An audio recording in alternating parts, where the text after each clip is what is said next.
Bonjour, bonsoir à tous et toutes. Mon nom est Geneviève Denay, mon pronom est elle.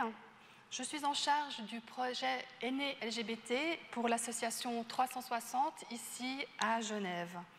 Je suis ravie de pouvoir co-animer aujourd'hui avec Carlos Idoubo cette table ronde consacrée à la santé des personnes âgées LGBTIQ. Je remercie Égide, le Centre Maurice Chalumeau en sciences des sexualités et la ville de Genève de m'avoir invitée. C'est pour moi un honneur et c'est toujours un plaisir de pouvoir échanger sur le sujet des seniors LGBT. Avant de rentrer dans le vif du sujet, j'aimerais vous donner quelques indications sur la façon dont nous avons prévu le déroulement de cette table ronde. Dans un premier temps, je vais rappeler brièvement les enjeux qui concernent les personnes âgées LGBT. Puis, je passerai la parole à Carlos, qui modérera la table ronde à proprement parler. Cette discussion durera environ 1 heure, et 15 à 20 minutes avant la fin de la session, je reprendrai le micro pour relayer vos questions et vos commentaires. Donc, n'hésitez pas à poser vos questions dans l'onglet « Discussion » sur la plateforme de la conférence.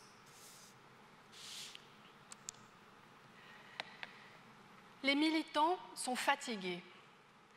C'est ainsi que la sociologue Marta Roca Illescoda résumait le sentiment que l'on pouvait percevoir lors de la journée d'études que nous avions organisée ici à l'Université de Genève en février 2020 sur le sujet des personnes âgées LGBT.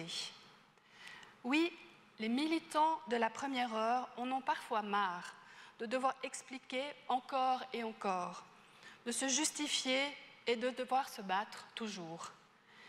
Ils et elles ont beaucoup donné, ils voudraient profiter de la vie et se reposer un peu. Ils et elles craignent d'être rejetés par les autres résidents s'ils doivent habiter en maison de retraite. Ils craignent de ne pas recevoir la même attention du personnel soignant. Ils craignent de devoir retourner dans le placard. Quand je dis les militants, je pense à ceux et celles qui portent notre voix et font avancer nos combats pour plus de justice sociale. Mais je pense aussi à ceux et celles qui ne se reconnaissent pas forcément sous cette étiquette, mais qui sont bel et bien des militants du quotidien. Toutes ces personnes qui ont eu et ont encore le courage d'être elles-mêmes dans des contextes hostiles ou peu inclusifs selon les pays et les époques. Ce sont les personnes que l'on ne voit pas et que l'on n'entend pas dans les structures pour personnes âgées parce qu'elles sont LGBT. Ce sont les personnes que l'on ne voit pas et que l'on n'entend pas dans nos communautés parce qu'elles sont âgées. C'est pour et avec les plus âgés d'entre nous que les panélistes de cette table ronde aujourd'hui se mobilisent et nous verrons avec eux comment agir concrètement pour que chacun et chacune puisse profiter de la meilleure qualité de vie possible le plus longtemps possible. Puisqu'on parle d'âge, j'aimerais préciser que, comme vous le savez, c'est une notion toute relative qui dépend beaucoup du contexte. À partir de quel âge est-on considéré comme vieux ou vieille ? Sur les applications de rencontres gays, il paraît que ça peut être à 40 ans ou même à 30. En règle générale, dans la recherche scientifique sur le sujet des personnes âgées LGBT, on entre dans la catégorie âgée à partir de 50 ou 55 ans. Alors, quels sont les principaux enjeux pour les personnes âgées LGBT ? Ce sont principalement des enjeux de santé, de réseau de soutien et d'accès aux soins. De grandes enquêtes de population basées sur des échantillons aléatoires ont montré que les personnes âgées LGB sont en moins bonne santé mentale que leurs congénères hétérosexuels cisgenres. On a également constaté des taux significativement plus élevés de maladies chroniques et de multimorbidité chez les personnes âgées des minorités sexuelles par rapport aux hétérosexuels du même âge. Les femmes lesbiennes et bisexuelles âgées sont plus susceptibles de souffrir d'un handicap que les femmes âgées hétérosexuelles. Elles ont aussi un plus grand risque de souffrir de maladies cardiovasculaires et d'obésité que les femmes hétérosexuelles de la même tranche d'âge. Les hommes gays et bisexuels sont en moins bonne santé physique et souffrent plus souvent d'un handicap que leurs congénères hétérosexuels. Les personnes âgées trans sont un groupe particulièrement vulnérable. Elles sont plus susceptibles d'être en mauvaise santé physique, d'avoir un handicap, que les personnes LGB cisgenres. Elles présentent également des taux de dépression, troubles anxieux et détresse psychologique plus élevés que les personnes cisgenres LGB. Comparées aux personnes âgées hétérosexuelles du même âge, les personnes âgées LGBT ont un réseau de soins informels moins bien développé. Elles vivent seules et sont célibataires dans une plus grande proportion que les personnes âgées hétérosexuelles. Le soutien vient souvent de la famille choisie et non de la famille biologique avec laquelle les liens sont parfois rompus ou distendus, et pas forcément très détendus. Dans ces réseaux de soutien, on constate moins de liens intergénérationnels que dans les réseaux des personnes âgées hétérosexuelles cisgenres, ce qui peut être problématique en vieillissant. En termes d'accès aux soins, on constate une grande méfiance envers les professionnels de la santé de la part des personnes âgées LGBT. Et en termes de comportement de santé, on constate une dépendance plus fréquente aux substances psychoactives, drogues, alcool et tabac. Alors, comment expliquer ces différences significatives de santé entre les personnes âgées LGBT et les personnes hétérosexuelles cisgenres du même âge? On peut mobiliser deux cadres théoriques complémentaires pour ce faire. Tout d'abord, un cadre conceptuel qui est souvent invoqué par la recherche est celui du stress minoritaire, développé par Meyer en 2003 et adapté au genre par Testa et son équipe en 2015. Selon ce modèle, les situations sociales dans lesquelles les personnes LGBT sont soumises à de la stigmatisation, des préjugés et des discriminations en raison de leur orientation sexuelle ou de leur identité de genre sont source de stress, ce qui, à long terme, a un effet négatif sur la santé. Les facteurs de stress peuvent être externes, se faire agresser physiquement à la sortie d'une boîte de nuit gay, ou être mégenré, par exemple. Les facteurs de stress peuvent également être internes.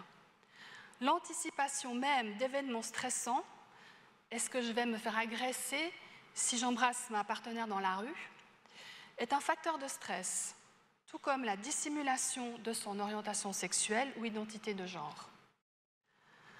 Enfin, le modèle décrit une troisième source de stress interne, l'homophobie ou la transphobie internalisée, un mécanisme psychologique insidieux qui consiste à s'appliquer à soi-même le regard négatif que la société porte sur l'homosexualité ou la transidentité. Il faut relever que, selon ce modèle, le statut minoritaire n'est pas seulement une source de stress, mais peut également avoir un rôle protecteur. En s'identifiant comme LGBT, la personne peut en retirer de la fierté et avoir accès à des réseaux de soutien communautaires limitant l'impact du stress sur sa santé. On peut insérer le stress minoritaire dans un cadre théorique plus large, qui est celui des déterminants sociaux de la santé développés par l'OMS. Lorsque l'on constate des différences de santé significatives à l'échelle d'un groupe social, on est en présence d'iniquités en santé qui sont dues aux conditions dans lesquelles les personnes grandissent, travaillent, vivent et vieillissent. Le contexte social, c'est-à-dire le cadre légal, sanitaire, religieux, ainsi que les normes et les valeurs, détermine la place d'une personne dans la société. Cette situation sociale, plus ou moins privilégiée ou défavorisée, influence les ressources que la personne a ou n'a pas à sa disposition.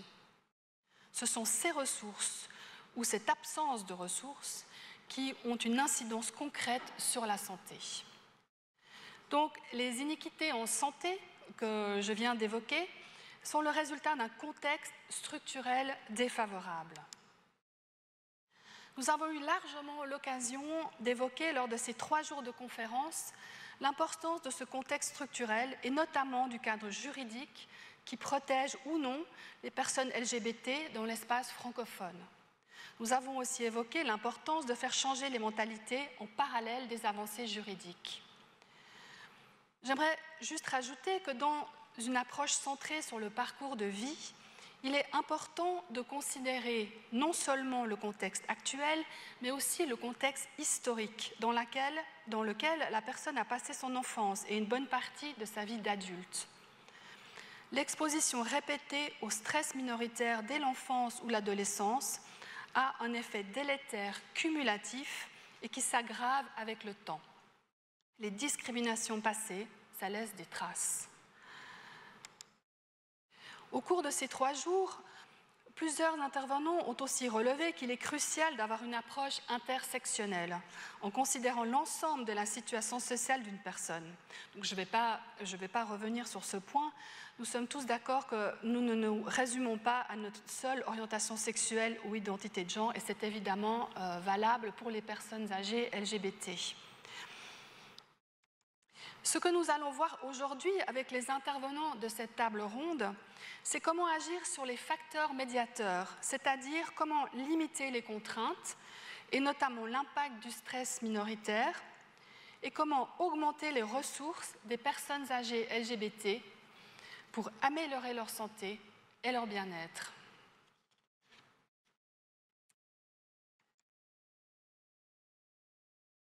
Eh bien, permettez-moi maintenant de vous présenter les panélistes de cette table ronde.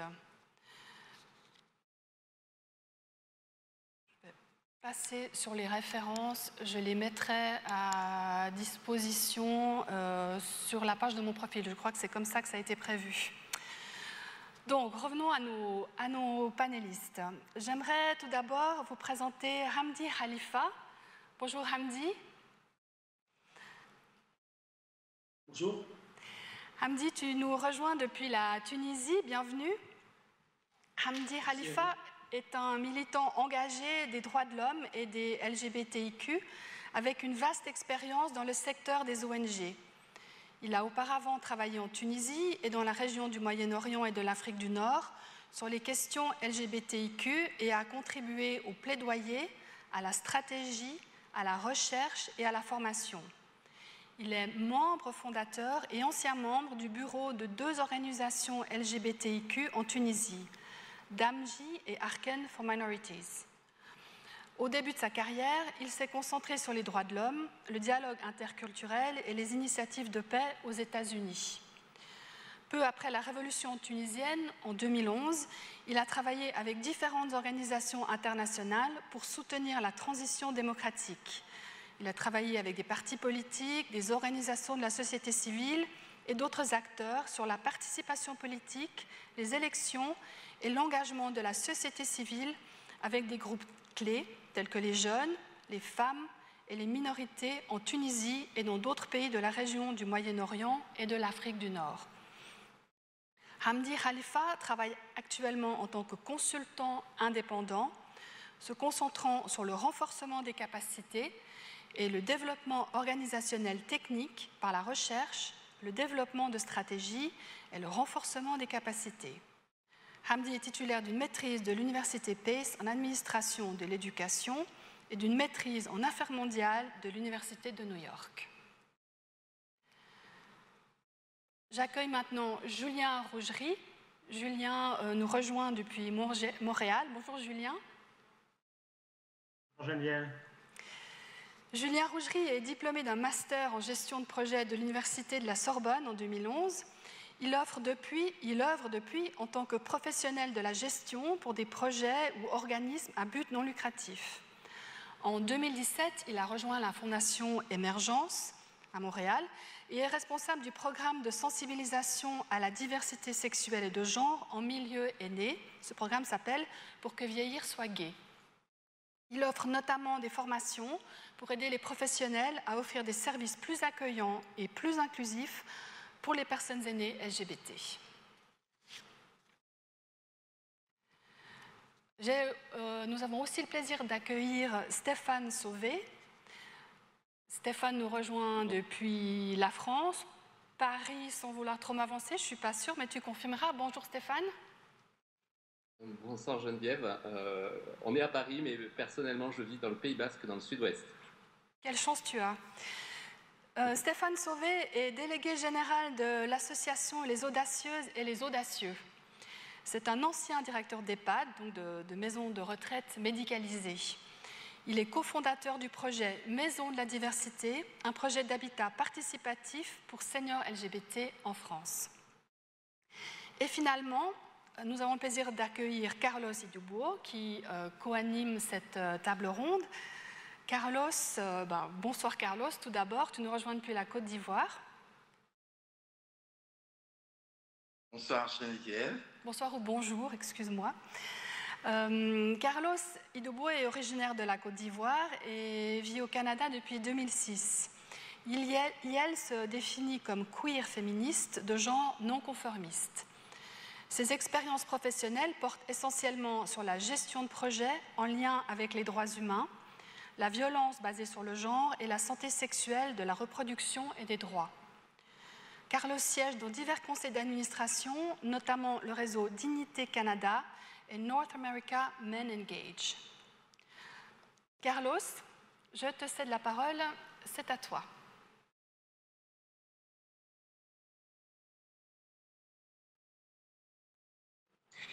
Merci Geneviève, merci à tous nos panélistes, merci aussi à Égide qui a travaillé très fort avec son équipe pour que nous puissions avoir cette conférence.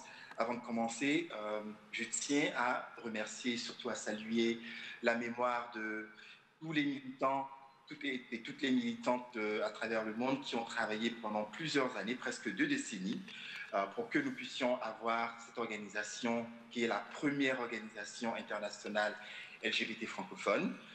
Et donc, c'est très important de marquer une pause pour saluer la mémoire de ces personnes qui ne sont plus parmi nous, mais aussi de saluer le travail acharné des personnes qui sont encore là.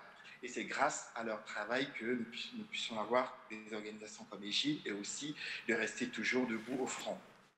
Ceci étant dit, et donc nous allons commencer notre discussion. Ça va être une discussion interactive. Et donc, je vais demander à chaque panéliste de ne pas hésiter à rebondir sur ce que l'un dirait ou l'autre dirait aussi, étant donné que ça va être vraiment comme une discussion. On ne va pas faire ça de façon très formelle. Question de pouvoir créer un espace sécurité et permettre aux panélistes d'être à leur aise. Et donc, on va faire le premier tour. La question porte sur les états généraux. Donc, quelle est la situation des personnes âgées LGBT dans vos pays respectifs? Donc, je répète la question.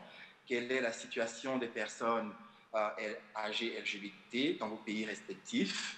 Et donc, pour ce premier tour de table, nous allons commencer avec Hamdi, qui nous rejoint ici depuis la Tunisie.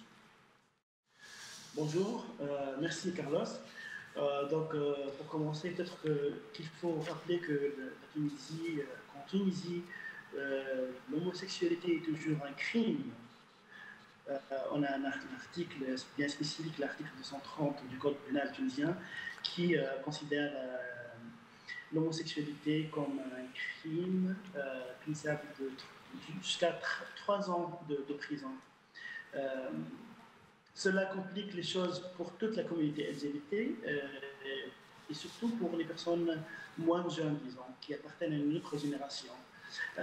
Pourquoi je dis plus particulièrement aux personnes aînées, âgées d'une autre génération? Parce que la génération de l'après-révolution, la révolution tunisienne de 2011, ont bien bénéficié de renforcement de capacité. Cette génération connaît bien un peu plus, disons, les droits de ces personnes, comment se protéger, comment protéger les autres membres de la communauté. Alors que les autres personnes appartenant à une autre génération n'ont pas bénéficié de ce genre de renforcement de capacité ou de sensibilisation. Donc, elles sont plus vulnérables pour commencer, bien au départ. Je vais réitérer les mots de Geneviève tout à l'heure, que la définition de vieux, déjà prononcée, ou âgé, est bien culturelle, elle est très relative, parce que quand il s'agit de la communauté gay en Tunisie et un peu partout dans le monde, peut-être déjà avoir 40 ans ou 50 ans, on considère comme vieux. Alors quand il s'agit de la définition des Nations Unies, des personnes qui ont 60 ou 65 ans ou plus, elles sont vraiment vieilles pour cette nouvelle génération, et ça crée plusieurs problèmes et soucis et quelques tensions parfois, des problèmes d'intégration, d'agisme, de stigmatisation et bien évidemment d'isolation. Il y a un autre souci pour ces personnes aussi, elles ne sont pas très visibles.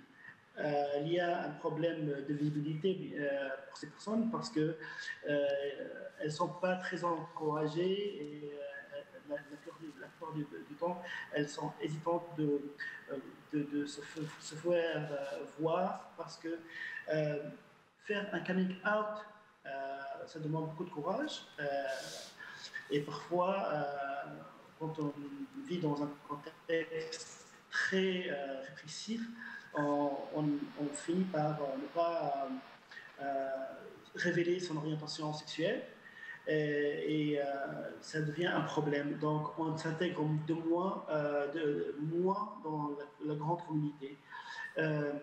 Tous ces facteurs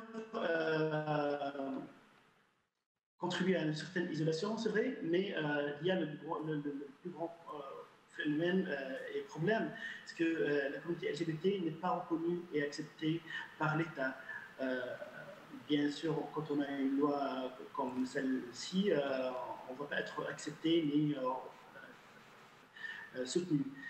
Donc, en termes de chiffres, de statistiques, de données, il y a un manque énorme en général par rapport à la communauté LGBT, mais par rapport aux personnes âgées dans cette communauté plus particulièrement, et le manque de visibilité entre autres. Donc, on ne sait pas la situation de ces personnes, mais on ne connaît pas les soucis, les défis, les besoins de ces personnes.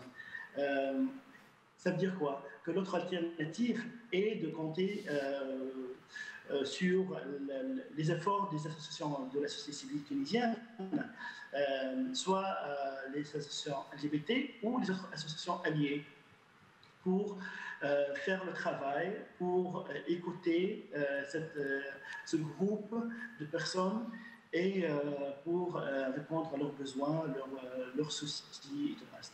Donc, pour ne pas aller trop loin dans cette réflexion, vieillir en tant que LGBT en Tunisie, c'est un parcours assez solitaire, où les personnes se sentent un peu vulnérables et n'ont pas vraiment des outils pour faire à leurs besoins ou soucis au quotidien, parfois tels que problèmes de santé, financiers et tout le reste. Voilà.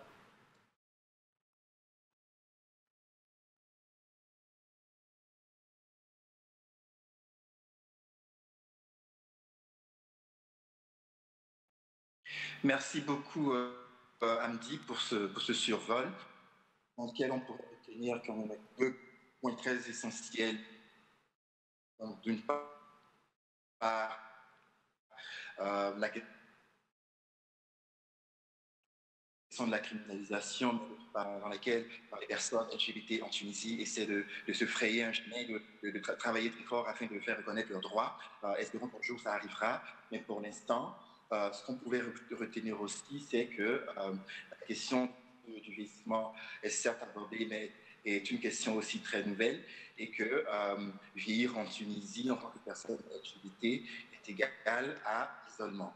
Donc nous allons remonter du côté du Canada, et cette fois-ci, ce sera avec Julien. Donc Julien qui travaille à la Fondation Émergence. Donc Julien, est-ce que tu peux nous parler de façon générale de la situation des personnes LGBT au Canada, et plus particulièrement au Québec et plus spécifiquement à Montréal, étant donné que la Fondation Émergence est basée à Montréal.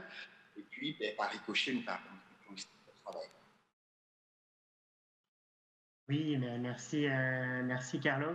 La situation ici des personnes âgées LGBTQ+, au Canada et au Québec, en fait, sur certains points, elle va rejoindre celle que Hamdi a pu décrire. Bien sûr, le Canada, ça s'ancre dans un modèle juridique très, très différent de la Tunisie, hein, puisque le Canada fait figure quand même de bon élève pour ce qui est de l'inclusion des personnes LGBTQ+. C'est très vrai sur le plan juridique et c'est une très très bonne chose. Là où je pourrais peut-être rejoindre Hamdi, c'est la question de l'invisibilité des personnes âgées LGBTQ+, et aussi la question de leur isolement social, qui est vraiment la réalité, je dirais, majoritaire ici au Québec. Cette invisibilité, on sait qu'elle vient de leur parcours de vie, hein. Ça a été criminalisé il n'y a pas si longtemps que ça, c'est un péché mortel, maladie mentale, et puis ça expose à beaucoup de rejets, donc ils ont comme cultivé souvent un mécanisme de protection qui fait qu'il vaut mieux se cacher pour survivre. Mais ce qu'on constate dans les milieux et les services offerts aux aînés, c'est que cette invisibilité-là, en fait, elle est renforcée par les milieux.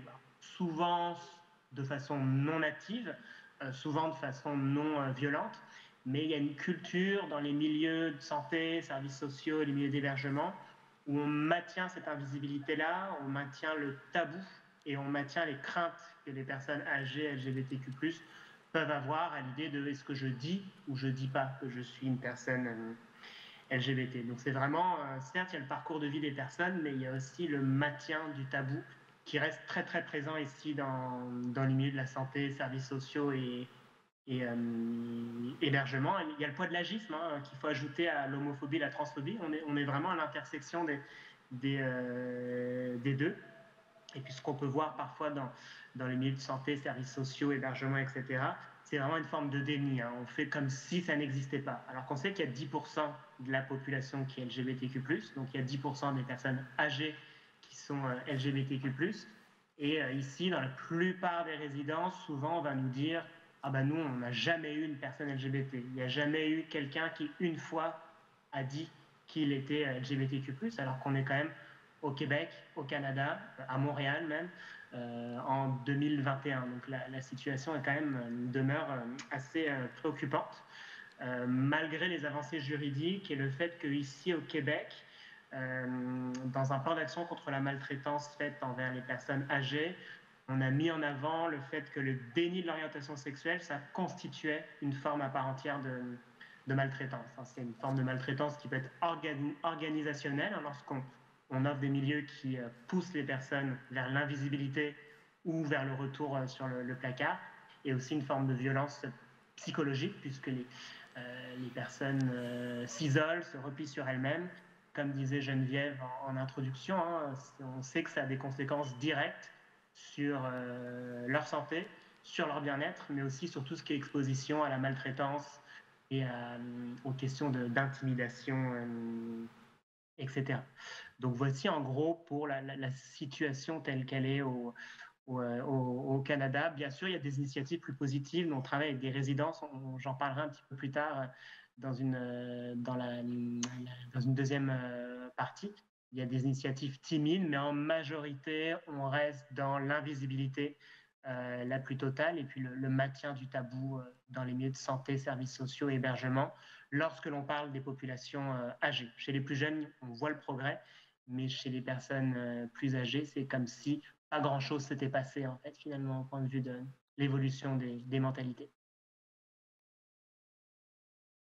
Merci Julien, c'est assez intéressant de voir que d'une part, du côté de la Tunisie, où les droits des personnes LGBT sont toujours criminalisés et donc qui renforcent les hostilités en ce qui a trait à la reconnaissance des droits des personnes LGBT, donc par ricochet, l'offre et la mise en place de programmes ciblant bien sûr les personnes LGBT de façon générale, mais plus spécifiquement les personnes LGBT âgées, et que d'autre part, dans un pays comme le Canada, qui depuis longtemps reconnaît les droits des personnes LGBT, on se retrouve à l'intersection de pratiquement les mêmes problématiques, étant donné que on n'est pas encore arrivé à l'étape où les services qui sont offerts aux personnes âgées LGBT au Canada sont des services à part entière séparés, des services sociaux. Donc, on parle ici de services intégrés. Nous allons revenir sur ce point, mais en attendant, j'aimerais inviter Stéphane.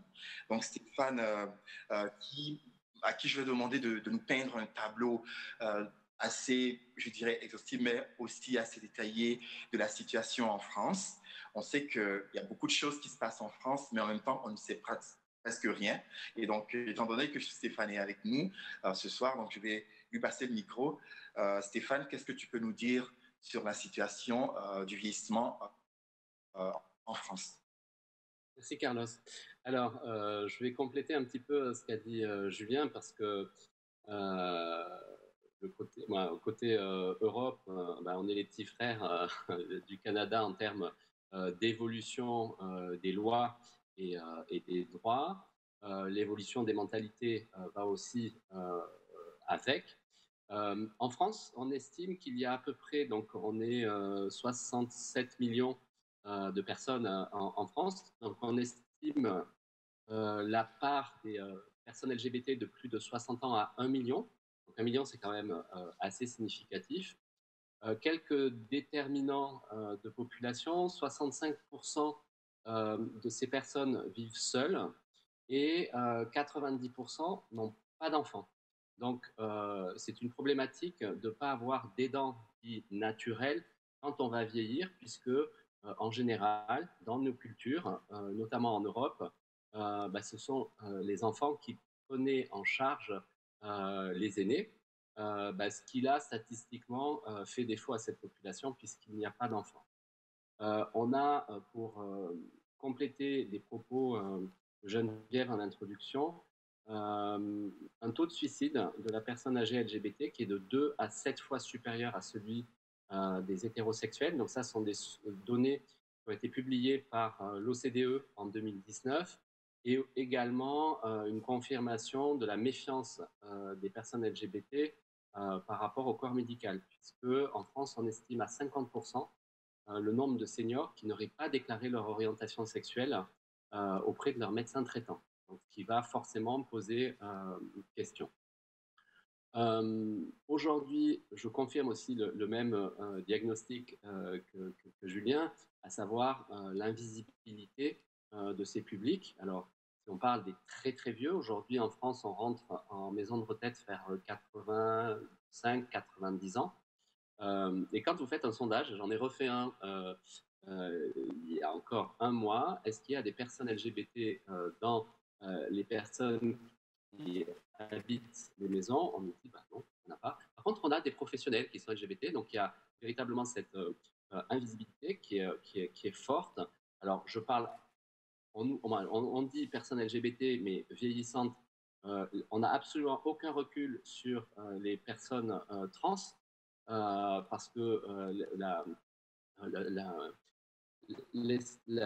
l'espérance de vie pour ces personnes est relativement faible et avec des forts problèmes de précarité. Donc, elles sont véritablement invisibles quand on parle de seniors LGBT. Ce qu'on peut dire aussi en France, c'est que certes, les mentalités ont évolué, les droits, tout ça, ça va dans le bon sens. Pour autant, on reste un pays dans lequel l'homophobie s'exprime de manière régulière, et notamment depuis des débats qu'on a eus en 2013 pour le mariage pour tous, où en fait, les actes et la parole, malheureusement, se sont libérés. Pour autant, il y a de plus en plus de personnes qui osent porter plainte. Chez les seniors, ça reste compliqué parce que leur stratégie, c'est de retourner effectivement dans le placard, de se rendre invisible. Donc, même combat, entre guillemets, pour les seniors LGBT, c'est double discrimination, l'agisme. Dans les pays européens et Canada, j'imagine que c'est la même chose. Être vieux, c'est pas bien, c'est moche, donc on vous exclut directement. Et c'est quand même problématique parce qu'une population qui devient invisible, en termes de santé publique, ne souffre pas. Donc, si elle ne souffre pas, elle n'a elle n'exprime pas de besoin, et si elle n'exprime pas de besoin et de caractéristiques spécifiques, eh ben, il n'y a aucune réponse qui leur est apportée. Donc, ça reste problématique, et c'est là-dessus que je conclurai sur ce panorama français. Merci beaucoup, Stéphane. Je crois que tu as pointé le doigt deux aspects très importants. Donc, le premier serait la question des personnes transgenres. Et le second, c'est vraiment cette question de l'invisibilité ou la visibilité des personnes âgées dans nos communautés LGBT. Je compare souvent cette situation-là à quand on parle de résignation versus résilience. Je crois qu'il y a beaucoup de résignation dans la communauté, étant donné que les personnes LGBT, depuis le temps de l'enfance, sont aux prises avec toutes formes de violence, mais qu'au fil du temps, la carapace, entre guillemets, ayant durci, on a tendance à parler de résilience alors que c'est la résignation. Donc, je fais cette analogie-là par rapport à ce que tu venais de dire, par rapport à cette invisibilité des personnes âgées, LGBT, étant donné qu'elles sont invisibles, donc elles ne peuvent pas exprimer leurs besoins. Et donc, s'il n'y a pas expression de besoin, donc il n'y a pas la nécessité de mettre sur pied des programmes qui pourraient répondre à leurs besoins spécifiques. On va redescendre au niveau de l'Afrique, et plus spécifiquement en Côte d'Ivoire. Et donc, je me fais l'honneur de partager avec vous la situation, ou du moins la question du vieillissement ici en Côte d'Ivoire. À brûle-pourpoint, je dirais qu'on n'en parle pas du tout. On n'en parle pas du tout. Et si on en parle, ça tourne autour de certaines terminologies, notamment les terminologies de ancienne génération et nouvelle génération, qui étaient beaucoup plus, dans un premier temps, rattachées au fait que, évidemment, il y a eu des organisations qui, depuis les premières années, disons les années 90 et un peu plus tard, dans les années 2000, ont lancé le leadership. Et donc, cette ancienneté-là, comparée au fait que ensuite il y a une explosion d'autres organisations identitaires. Et donc, du coup, les nouvelles organisations vont appeler les anciennes organisations, et par ricochet les personnes de ces premières organisations, les personnes de l'ancienne génération. Mais ce qui est intéressant ici, c'est que ça s'est étendu à toute la communauté, de sorte que les choses sont reparties maintenant en âge, et puis de plus en plus, on se rend compte que à partir de 40 ans et plus, donc on fait partie de l'ancienne génération, et puis dans la vingtaine, quand on est encore dans la vingtaine, peut-être même un peu moins, on est de la nouvelle génération. Il faut dire que ce qui est intéressant aussi à noter ici, c'est comment le dynamisme social que crée, ou l'impact social que ces terminologies peuvent avoir dans l'évolution ou dans les interactions entre les différentes composantes de la grande communauté LGBT. Et ça se voit ici. Si je prends mon exemple personnel moi-même, je ne vois presque plus les personnes que je voyais, les personnes avec qui je sortais dans des boîtes ou dans un bar. Je ne les vois pratiquement plus. Elles sont retournées dans le placard. Elles se sont refait carrément des vies hétérosexuelles, pour certains, donc mariées à des femmes. Elles ne sortent pas dans le seul bar gay qu'il y a ici, qu'on appelle Las Vegas. J'ai vu rarement. Et puis, quand j'ai posé la question, on m'a souvent dit « Ah, ben tu sais, ces jeunes-là, ils ne veulent plus de nous. On nous appelle les anciens, nous sommes les vieux, le vieux père, ou la vieille mère, ou les daddies, ou les papouches, ou les papis, tout ce qu'on veut, mais toujours est-il que nous sommes de l'ancienne génération. Il nous manque de respect. Et donc, quand on sort dans ce bar-là, la majorité, ce sont des jeunes. Nous n'avons pas notre place là. » L'autre chose, c'est que, en plus de reconnaître, de dire qu'ils n'ont pas ou elles n'ont pas leur place dans ces endroits où il y a majoritairement des personnes plus jeunes, il y a la question de l'isolement aussi, que vous tous les panélistes ici ont soulevé, qui est une question qui finalement est, disons, qui est une réalité qui finalement est vécue par les personnes LGBT âgées qu'on se trouve au pôle Nord, au pôle Sud ou à l'Est. Et donc, tout ça pour dire qu'il n'y a pas de programme qui cible spécifiquement les personnes LGBT âgées ou les personnes âgées LGBT. Ici en Côte d'Ivoire, je parie ma main à couper que c'est la même chose pour beaucoup de pays en Afrique, surtout en Afrique francophone, où les programmes sont beaucoup plus axés sur l'offre des services au niveau du VIH. Donc il faut continuer à répondre à ce besoin en matière de santé sexuelle. Et un peu plus tard est venue la question de la violence basée sur le genre. Et par ricochet aussi, toute la question de la santé sexuelle, de la reproduction et des droits. Quand bien même que toutes les franges de la population sont touchées par ces enjeux-là, mais on n'aborde pas encore la question du vieillissement, même si nous sommes sur un continent où il faut considérer que les personnes âgées ou les personnes qui sont vieilles sont, comme on les appelle communément, des bibliothèques ambulantes auprès desquelles on va s'abreuver des histoires et pour enrichir aussi notre propre parcours. Il faut aussi noter que cette fragmentation ou cette répartition de générations, donc d'une part l'ancienne génération versus la nouvelle génération, fait que les organisations qui travaillent ou bien dans les communautés LGBT de façon générale, les jeunes ou les personnes qui font partie de cette nouvelle génération ne s'intéressent pas à l'histoire du mouvement LGBT en Côte d'Ivoire, alors que nous sommes sur un continent où nos histoires, comme je le disais un peu plus tôt, constituent même le socle de notre développement et nous permet d'enrichir notre parcours de vie. Et donc, il y a de gros points d'interrogation qui se posent en ce moment. Où commencer avec les personnes âgées LGBT? Qu'est-ce qu'il faut réellement mettre en place pour répondre à leurs besoins? Quels sont les enjeux majeurs qui répondront à cette question d'isolement? Mais encore plus loin, à cette question de blâme mutuel finalement, parce que c'est là-dedans que nous sommes tombés. Et tout ça, je vous l'ai là pour dire qu'il n'y a pratiquement rien qui cible essentiellement les aînés LGBT. Et donc là-dessus, nous allons passer à notre deuxième tour de table. Et donc cette fois-ci, ce tour de table va porter sur la question, excusez-moi, j'essaie d'ouvrir voilà, mes notes. Voilà. Donc, le second tour de table va porter sur les pistes de solutions. Donc là, nous avons parlé dans le premier tour de table, nous avons fait l'état des lieux. Évidemment, nous avons abordé les différentes problématiques, les enjeux, les défis. Il y a très peu de succès qui en sont ressortis.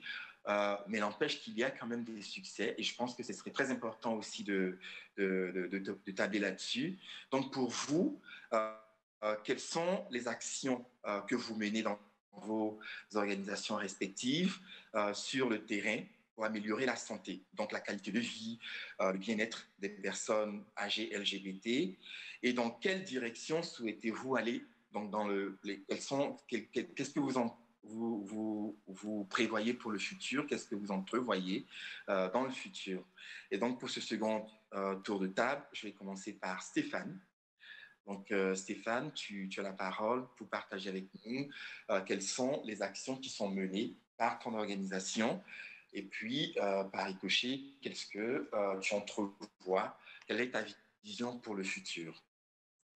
Ok, alors, côté français, donc notre association, les audacieuses et les audacieux, elle est née il n'y a pas très longtemps. On est né en décembre 2017, donc on va bientôt avoir 4 ans.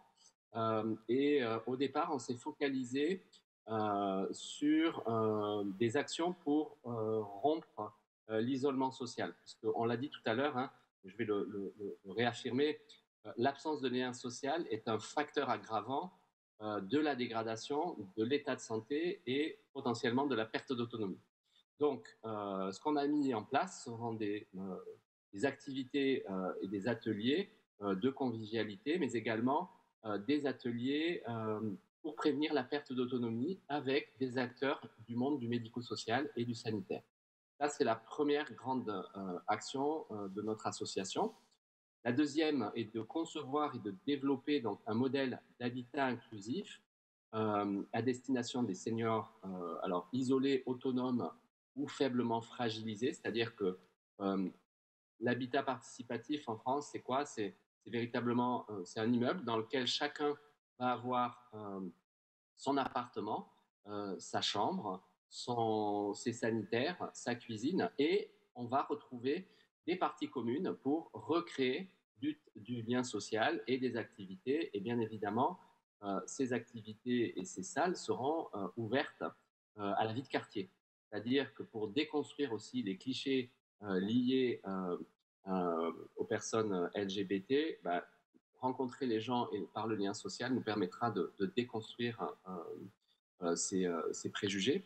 Et puis la troisième action que nous allons ou que nous commençons juste à initier, c'est de sensibiliser les acteurs du secteur de la gérontologie aux besoins et attentes spécifiques des seniors LGBT. Donc, mais là, pour le coup, je laisserai Julien développer parce qu'ils sont trop forts sur ce sujet-là. En ce qui concerne nos enjeux en France, le projet de la Maison de la Diversité, c'est un projet qui est assez complexe à mener au-delà de la dimension affinitaire du projet. Nos politiques publiques sur le logement et sur des alternatives entre le maintien à domicile et le placement, j'ai horreur de ce mot-là, mais c'est celui qu'on emploie en France comme si les vieux étaient des objets, le placement en institution quand il n'est pas souhaité ni nécessaire, on n'a pas de modèle. Donc en fait, l'habitat alternatif est un vrai sujet en France, hein, et ce, quelle que soit l'orientation sexuelle. Donc nous, avec l'orientation sexuelle, c'est encore un peu plus compliqué parce qu'il faut convaincre. Donc là, par contre, bonne nouvelle, puisqu'on a des partenaires de renom, dont la Croix-Rouge française et Croix-Rouge Habitat, donc Caritas Habitat, qui ont décidé de nous accompagner sur un déploiement de ce type d'infrastructure entre une dizaine et une vingtaine de logements. Donc on reste sur des structures à taille humaine, parce qu'aussi ce sont les audacieux et les audacieuses qui se sont exprimés.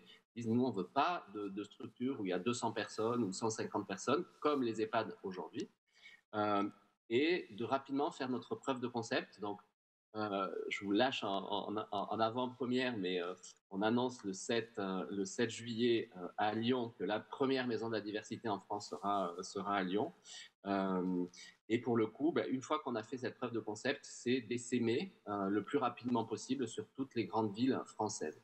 Alors on reste sur un territoire urbain et pas rural, parce que c'est le choix des seniors, en tout cas comme ils se sont exprimés. Et puis, bien évidemment, notre troisième projet, et là, on discute aussi avec Julien et la Fondation Émergence, c'est qu'avec la Croix-Rouge française, on souhaite pouvoir aller plus vite sur la formation et la sensibilisation, certes, des professionnels, mais également de l'environnement, donc des autres personnes aînées et des familles dans des environnements qu'on appelle, que j'aime appeler hétéronormés, pour travailler justement l'inclusion des seniors LGBT dans cet environnement, alors que notre proposition de maison de la diversité est une proposition qui va être LGBT normée, pour autant qui accueille et qui est ouverte à tous les hétéros alliés, parce qu'on ne veut surtout pas faire de l'entre-soi. Et dans la vraie vie, on se mélange et ça fonctionne plutôt bien quand on protège contre l'homophobie. Voilà.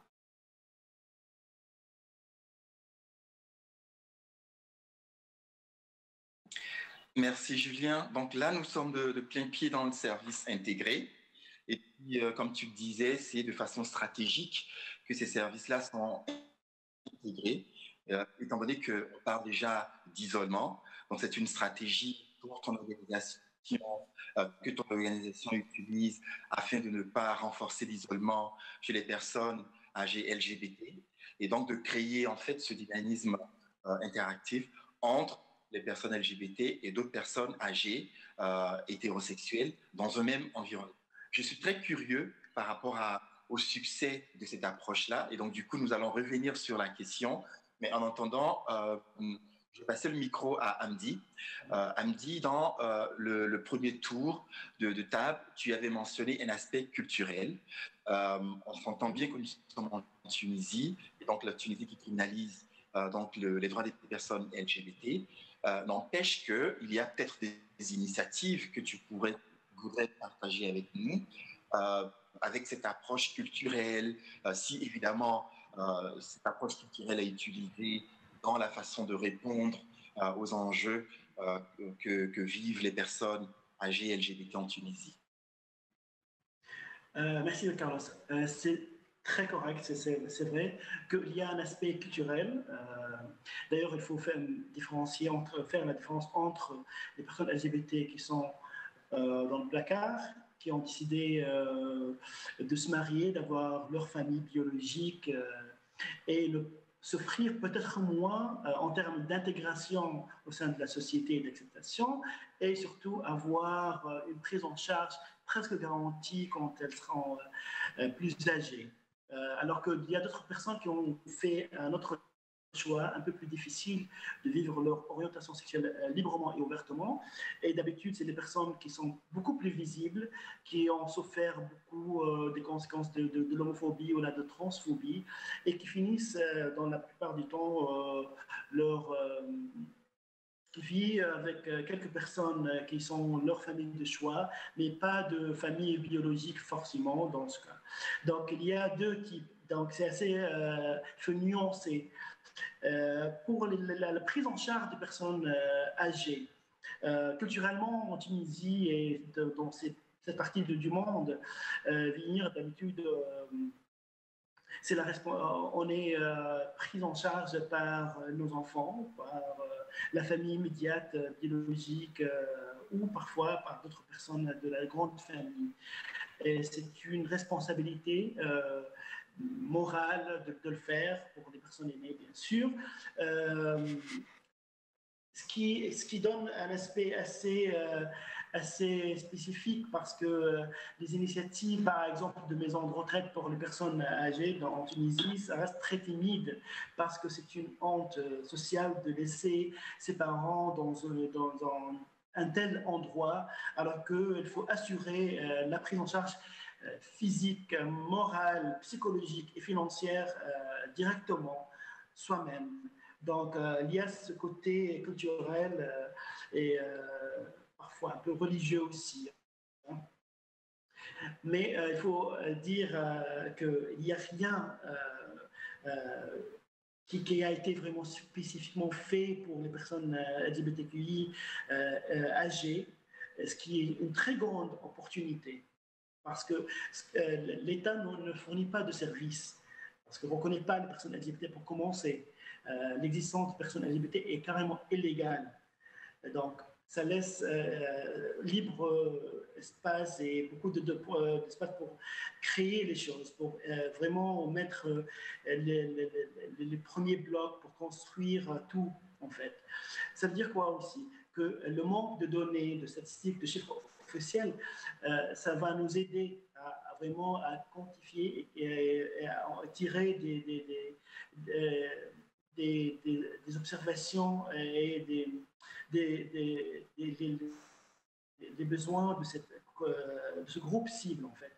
Donc, il y a un besoin énorme en termes de données, de recherche sur ce groupe et leurs besoins, défis, attentes, toutes sortes de challenges, bien sûr. Il y a un besoin d'intégration au sein de la communauté LGBT parce qu'il y a un écart intergénérationnel qu'il faut reconnaître. De un, il y a des services qui manquent, qui ne sont pas adéquats pour commencer pour la communauté LGBTQI, mais surtout pour ces personnes d'un certain âge, de cette tranche d'âge. Et surtout, il faut prendre en compte que vieillir, ce n'est pas seulement physique, il y a des besoins de santé physique, mais il y a besoin de santé mentale. Et ils peuvent interagir, mais il faut prendre les choses d'une manière holistique, d'une manière générale et considérer tous les facteurs, parce qu'une prise en charge, ce n'est pas seulement des dons pour les personnes qui n'ont pas un revenu stable ou qui n'ont pas pensé à leur retraite. Pour n'importe quelle raison, bien sûr, c'est la santé, c'est la santé mentale, c'est l'intégration dans la grande société, mais aussi au sein de la communauté LGBT. Et bien sûr, il faut donner beaucoup d'importance aux catégories de cette tranche d'âge. Quand on parle de personnes LGBTQI âgées, il faut vraiment donner beaucoup d'importance aux femmes, aux femmes trans, parce qu'ils ont un parcours assez spécifique et très particulier, et leurs besoins et leurs défis sont complètement différents parfois. Il y a peu de recherches sur les femmes trans en Tunisie, par exemple, et les rares documents qui existent, c'est par exemple une cartographie des personnes trans et des femmes trans en Tunisie, mais ça reste dans l'approche santé via SIDA, par exemple, parce que c'est un groupe, c'est une population clé. Alors qu'on sait bien, par exemple, côté financier et santé mentale, ces femmes, elles ont de besoins et assez particulier parce que pour survivre, il y en a qui font du travail de sexe, elles sont fréquemment agressées, leur statut n'est pas reconnu par la loi, donc elles ne sont pas employables, par exemple. Donc, la plupart du temps, elles finissent dans la précarité. Et c'est très particulier. Donc, il faut nuancer tout ça et prendre chaque sous-catégorie de manière assez spécifique pour répondre d'une manière aussi spécifique aussi. Sinon, toujours l'intégration. Hein.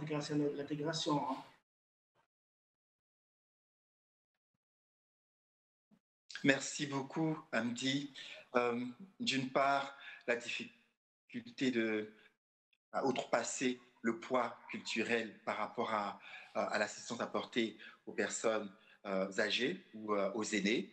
N'importe la façon dont on les appelle, dépendamment de là où on se situe, mais toujours est-il que le vieillissement est au cœur de ces discussions que nous sommes en train d'avoir en ce moment-ci.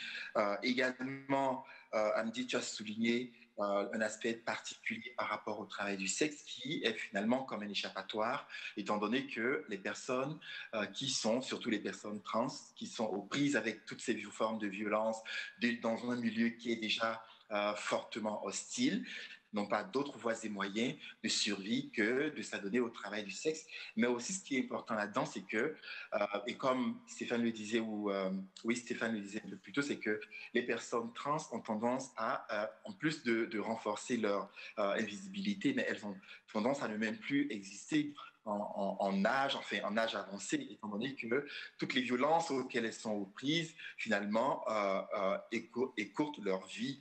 Et donc, je crois qu'au niveau du Canada, la Fondation Émergence a ce projet qu'on appelle Pour que vieillir soit gai.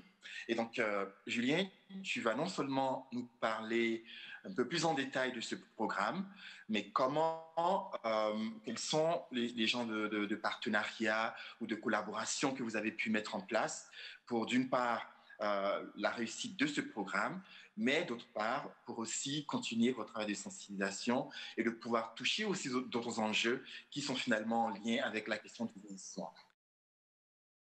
Oui, alors pour ce qui est du programme Pour que vieillir soit gai, c'est un programme qui a été créé par la Fondation Émergence il y a 12 ans maintenant, donc c'est un programme assez précurseur sur le sujet. L'angle qu'on a choisi, parce qu'il y a beaucoup en fait tout est à faire sur la question des personnes âgées LGBTQ+. Donc l'angle qu'on a privilégié dès le début, c'est vraiment celui de former, de sensibiliser les milieux aînés, les services offerts aux personnes âgées, pour que ces milieux-là soient plus inclusifs. Il y a comme deux fronts à avoir, celui de s'occuper des personnes âgées LGBTQ+, directement, mais aussi celui de veiller à une meilleure inclusion des milieux existants pour pouvoir faire des passerelles finalement entre les deux. Donc nous, en gros, concrètement, ce qu'on a mis sur pied, c'est du matériel et des sessions de formation qu'on offre à tous les milieux qui offrent des services aux personnes âgées. Et puis dans une société vieillissante comme celle du Canada, c'est à peu près la totalité lorsqu'on offre des services à la population, on offre des services aux personnes âgées. C'est des formations dans lesquelles on implique des personnes âgées LGBTQ+, qui peuvent parler elles aussi de leur parcours de vie, justement briser l'invisibilité dont on parlait. On offre aussi des guides d'information, tout ce qui est affiches, autocollants, expositions itinérantes. Les milieux qu'on sensibilise, on leur propose d'adhérer à une charte de la bientraitance envers les personnes âgées LGBTQ+, ce qui nous permet de faire un répertoire auquel on donne accès aux personnes âgées des communautés LGBTQ+. Comme ça, quand elles cherchent une résidence, un notaire qui soit LGBTQ+ friendly, un centre de loisirs pour personnes âgées, etc., on a une banque de prestataires qui au moins ont fait l'effort de sensibilisation par rapport à ces réalités-là. Et puis aussi, ce que l'on fait, au-delà de la sensibilisation des milieux directement, on a aussi une approche à sensibiliser le grand public, puisqu'on porte vraiment le sujet dans les médias et puis la société canadienne et québécoise en général, parce que souvent, l'invisibilité, elle part aussi de là. Encore une fois, l'agisme, c'est quelque chose à prendre en compte, puisque l'agisme, finalement, ça marche un peu comme l'homophobie et la transphobie, c'est vraiment réduire la personne à son âge, tout comme on pourrait réduire les personnes LGBTQ+, à leur orientation sexuelle ou leur identité de genre. Et quand on réduit une personne à son âge, c'est tout de suite les stéréotypes de grand-père, grand-mère, absolument pas habile aux nouvelles technologies, qui, bien sûr, complètement asexuels. La sexualité, les personnes âgées, c'est le tabou suprême, du moins peut-être dans les pays occidentaux. Là, je ne sais pas, au Maghreb et en Afrique subsaharienne s'il y a la même vision par rapport à ça. Donc, c'est vraiment aussi de sensibiliser le grand public et puis de montrer au monde que elles existent, les personnes âgées LGBTQ+. Et dans le grand public, ça inclut aussi les communautés LGBTQ+, elles-mêmes, puisque c'est Carlos qui disait ça, il n'y a pas forcément de solidarité intergénérationnelle au sein des communautés LGBT. Il y a de l'agisme comme dans le reste de la société, peut-être même plus, parce que on sait que les personnes LGBTQ+, elles sont souvent coupées de leur réseau familial. Or, le réseau familial, c'est là où ça se passe, les échanges intergénérationnels. Donc, parfois, il peut avoir une absence de contact intergénérationnel, ce qui est dommage parce que les droits dont on bénéficie aujourd'hui, c'est nos aînés qui se sont battus pour qu'on puisse en disposer, en profiter aujourd'hui. Donc vraiment, nos actions, la sensibilisation du grand public, des communautés LGBTQ+, et surtout de tous ceux qui offrent des services aux personnes aînées à travers des formations et puis toute une série d'outils là, que vous pourrez consulter sur notre site internet si ça vous intéresse. Merci Julien, merci Service intégré réussi, mais il reste encore un grand travail de sensibilisation à faire auprès du grand public, donc de la population de façon générale, étant donné que même dans un pays comme le Canada, où les droits des personnes LGBT sont reconnus, il y a encore des écarts de comportement, il y a encore des agressions et il y a encore plus des agressions au niveau des personnes, des aînés LGBT. Et donc, avant qu'on passe au troisième tour de table, j'aimerais revenir sur un point que Stéphane et Julien, vous avez tous les deux renforcé, c'est la question de l'intégration des services. Donc, quand on remonte dans l'histoire, donc pendant 2 décennies ou 3 décennies, dépendamment des pays où on se retrouve, donc les communautés ou les personnes issues des communautés LGBT ont fortement lutté pour se faire une place, pour se créer des environnements sécuritaires et pour avoir, disons, pour mettre en place des stratégies pour répondre à leurs propres besoins. Et là, on nous parle d'un enjeu majeur qui est la santé, donc la question du vieillissement au sein de ce large éventail de la santé, et nous retournons dans les services intégrés. Est-ce que vous pouvez nous donner un peu plus de détails dans les démarches? C'est quoi l'idée derrière tout ça? Les démarches qui ont été entreprises pour finalement réussir, entre guillemets, parce que je parie ma mère à couper que ça ne se fait pas sans défi, donc réussir, entre guillemets, ce coût de l'intégration des services aux personnes âgées dans des services sociaux de façon générale ou dans des maisons de retraite de façon générale, où elles vont se retrouver confrontées, une fois encore, à des personnes hétérosexuelles de leur génération qui étaient homophobes.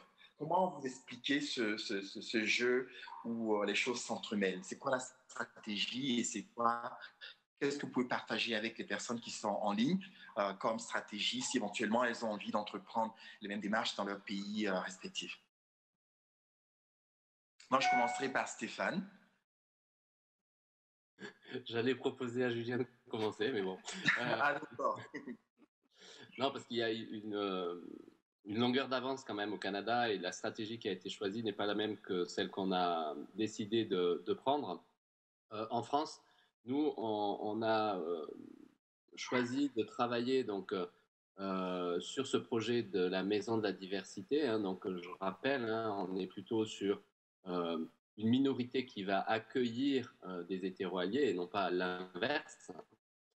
Donc, c'est pas, on crée un environnement sécurisant et bienveillant pour celles et ceux qui ont encore envie de ce mode de vie. On ne dit pas que c'est la solution universelle et on dit bien qu'il y a bien plusieurs solutions.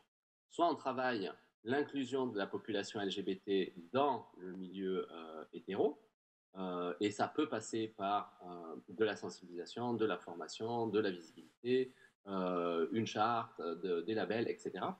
Ou, alors nous, on a été un peu plus dans la provocation. C'est-à-dire qu'on a dit, on a des seniors qui ont fait, alors mai 68 pour nous, c'est la révolution sexuelle en France, qui se sont battus pour les droits, ce qu'on a bien dit tout à l'heure, et dont on bénéficie et dont toute la communauté LGBT jouit aujourd'hui.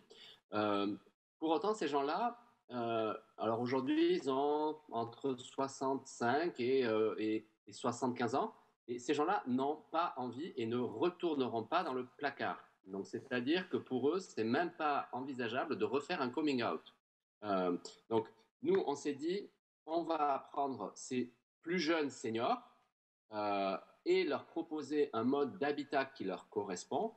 Et après, on traitera dans un deuxième temps, avec le vieillissement de ces populations, la visibilité des seniors LGBT qui ont fait leur coming out dans des environnements comme les maisons de retraite qui sont plutôt hétéronormées. Pour autant, moi, ce que je dis, c'est qu'il n'y a pas de bonne ou de mauvaise réponse. C'est un débat éternel. Faut-il travailler l'inclusion ou faut-il proposer les différentes solutions et laisser le choix à nos aînés? C'est eux qui vont, toute notre vie, on prend des décisions. On choisit avec qui on part en voyage. On choisit avec qui on couche. On choisit avec qui on mange. Donc pourquoi, quand on serait vieux, on nous interdirait de choisir notre mode de vie? Et donc je pense que ça, c'est selon moi le plus important. En France, on a commencé par la vision plutôt communautaire pour marquer les esprits et pour dire après, ah ben oui, il y a un truc, ça vous pouvez nous aider à travailler l'inclusion dans un environnement. Et du coup, je m'arrête parce que sinon, je vais parler jusqu'à la fin de la conférence. Non, et puis écoute, nous sommes là pour ça. Et étant donné qu'on m'a signalé qu'il n'y a pas de questions, donc du coup, c'est la raison pour laquelle je reviens sur certains points afin que vous puissiez les élaborer un peu plus. Et donc, Hamdi, je reviendrai à toi par rapport à la question de recherche, mais pour l'instant, je vais laisser Julien aussi partager avec nous c'était quoi les stratégies, les approches, quelles étaient les démarches pour finalement décider ou s'assurer que on part avec l'approche intégrée au lieu d'avoir une approche exclusive. Pour faire un lien avec ce que disait Stéphane, en fait, je pense qu'il n'y a pas effectivement, il n'y a pas du tout de bonne ou de mauvaise approche. La tâche, elle est très très vaste et je pense que l'approche des audacieuses et des audacieux, elle est complètement complémentaire avec notre approche à nous, parce que dans un monde idéal, il faudrait travailler à l'inclusion que tous les milieux soient plus inclusifs des personnes LGBTQ+, et en plus avoir des offres plus spécifiques pour les personnes, notamment, c'est Hamdi qui disait tout à l'heure, il faut distinguer ceux qui sont sortis du placard et un peu militants de ceux qui se sont cachés toute leur vie.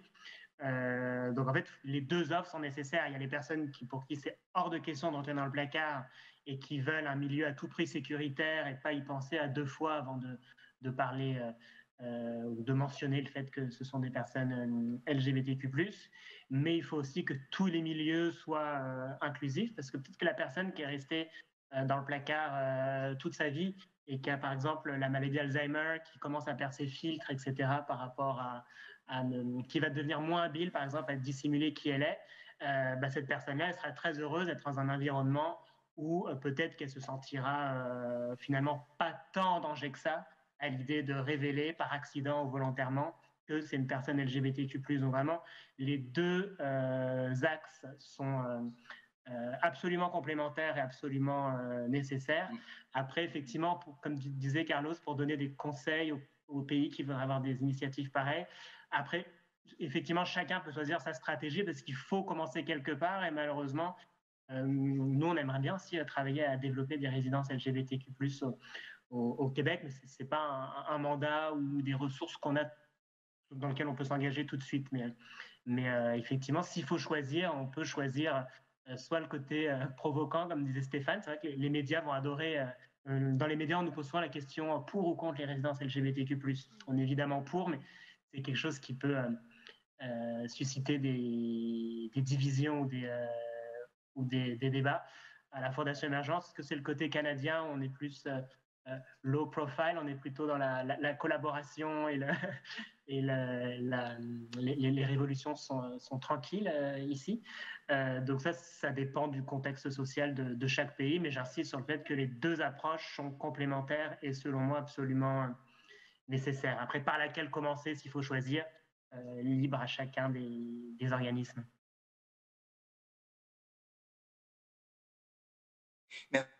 Merci Julien.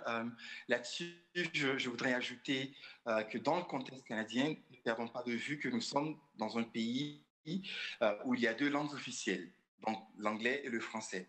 Donc du coup, la situation que Julien nous présente ici, elle est très propre.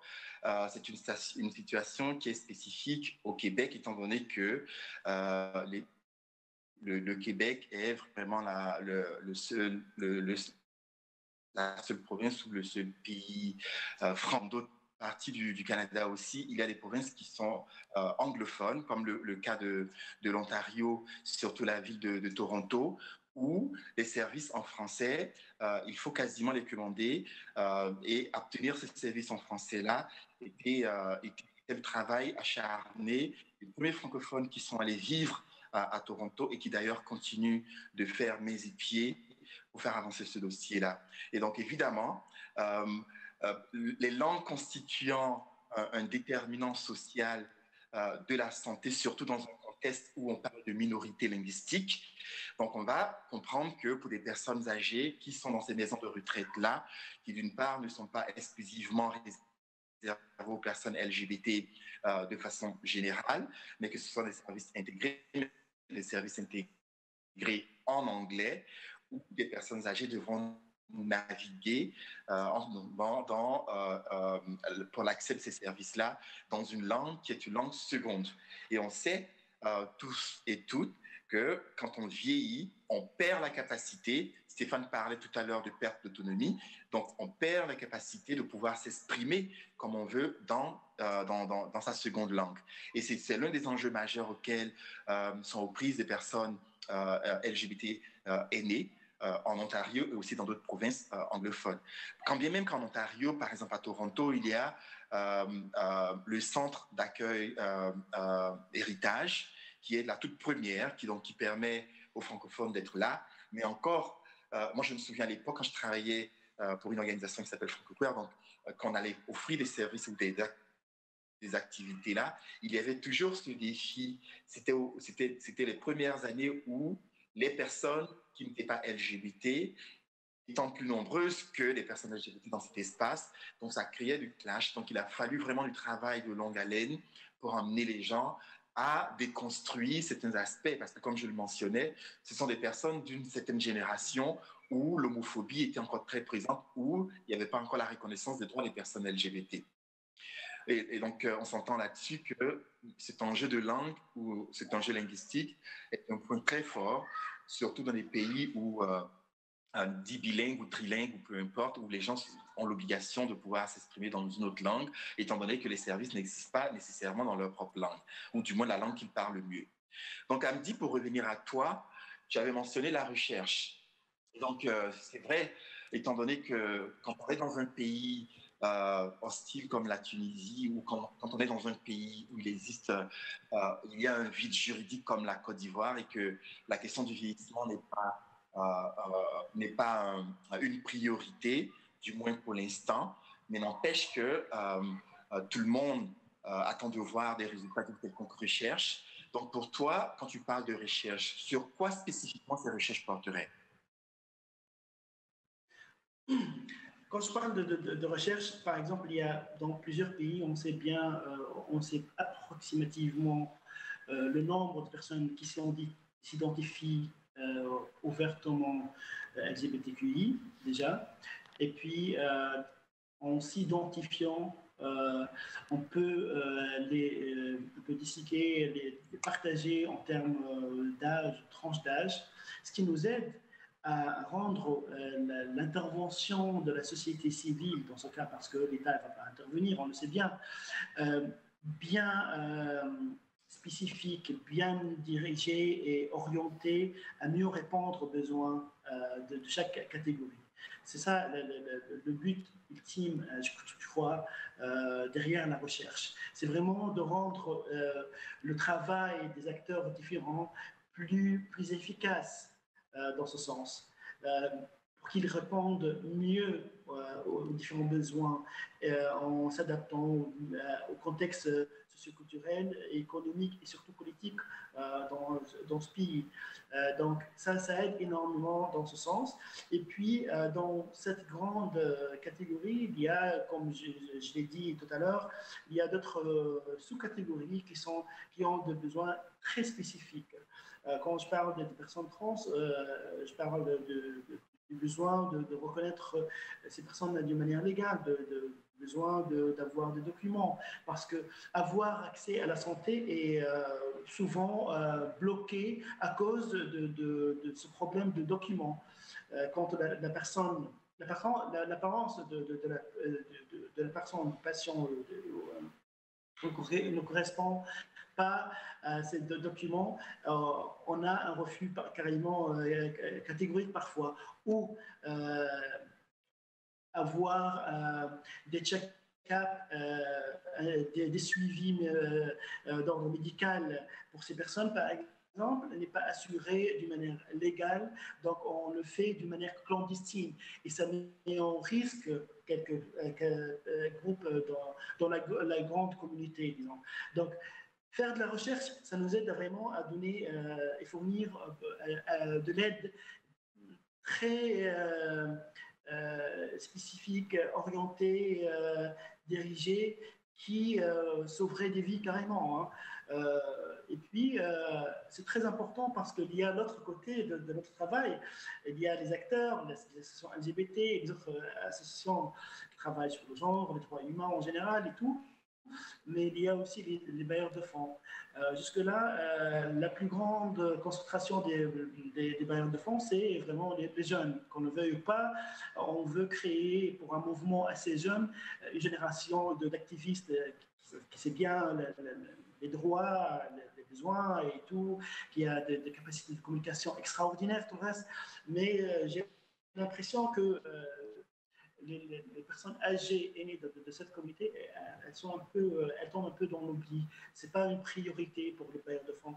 Donc c'est une façon aussi de pousser les bailleurs de fonds à agir, à considérer cette catégorie de personnes pour consacrer un peu d'efforts, d'attention et surtout d'argent, de fonds pour créer peut-être un jour une maison de retraite adaptée. Quoique on a eu une initiative qui a été faite par l'association Shams en Tunisie, mais pour un refuge pour les personnes LGBT, mais on le sait bien que ça a attiré, dans la plupart des cas, des jeunes LGBTQI qui ont été rejetés par leur famille, dans leur communauté, et qui ont trouvé refuge dans cette maison, dans un quartier de Tunis.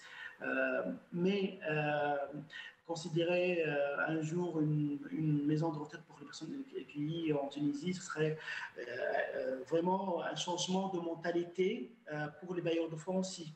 Donc, ça va dans les deux directions. Carlos, Hamdi, vous m'entendez? Parce que Carlos, Hamdi, Julien, Stéphane, il nous reste encore 10 minutes avant la fin de la table ronde et il y a des questions. Donc je vous propose qu'on prenne un moment maintenant, d'ici à la fin, d'ici à 19h30, pour y répondre, si ça vous va.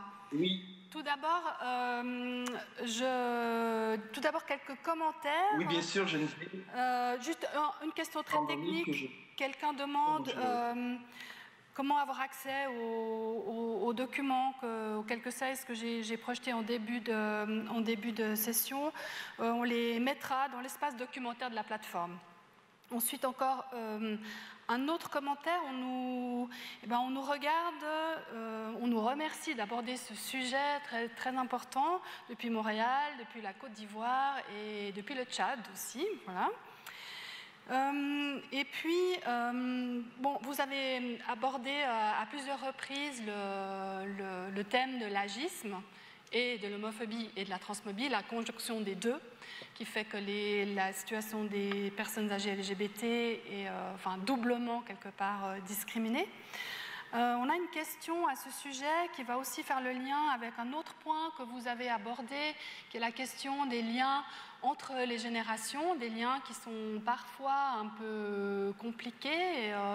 D'ailleurs, si je vous ai bien suivi dans vos différentes régions du monde, cette question, je vais vous la lire. Même dans les pays occidentaux, la part des personnes âgées en maison de retraite est relativement faible. La plupart ont besoin d'aide chez elles. Comment mobiliser la communauté LGBTQI, les jeunes, pour les aider, donc pour aider les personnes âgées? Où est la solidarité communautaire?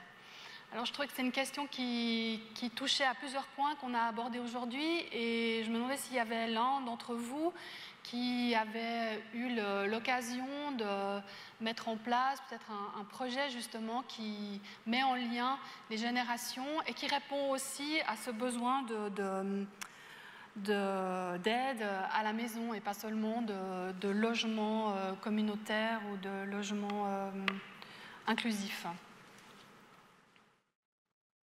Oui, je ne sais pas qui veut commencer, Stéphane.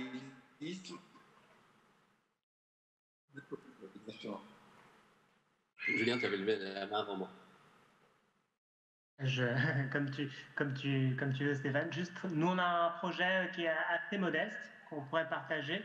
Ça s'appelle Devoir de mémoire, donc c'est vraiment pour mettre en avant l'apport de nos aînés LGBTQ+, et les partager auprès des communautés LGBTQ+, pour qu'elles comprennent d'où viennent leurs droits, qu'on réalise un peu le parcours de mes aînés.